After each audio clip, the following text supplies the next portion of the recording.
Andito kami ngayon sa Wendy's, dito ito sa Capas, Tarlac. Dito lang to sa may junction. Ito yung paborito naming fast food restaurant. Actually para sa akin, pareho lang naman ang lasa ng mga pagkain dyan sa Jollibee, McDonald's, KFC.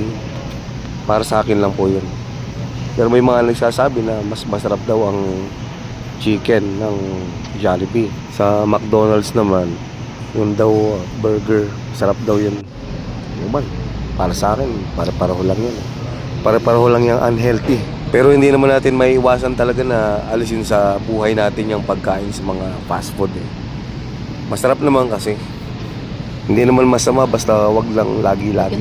Yan, ito yung kanilang Coke. Masarap yung Coke nila dito in fairness. Ito yung kanilang manok. Ayan sarap. Mga matataas ang creatinine dyan, medyo iwas-iwasan nyo itong mga to Mga matataas ang kolesterol na hinay-hinay, baka mapasobra kayo. Sa mga matataas ang BP, bawal po ang maalat na pagkain. Sa mga may diabetes, mataas ang kolesterol, triglyceride, may high blood, bawasan po ang pagkain nito. Pero ang matataas ang creatinine, itakwil nyo na po ang mga to. Baka mayari yung bato nyo.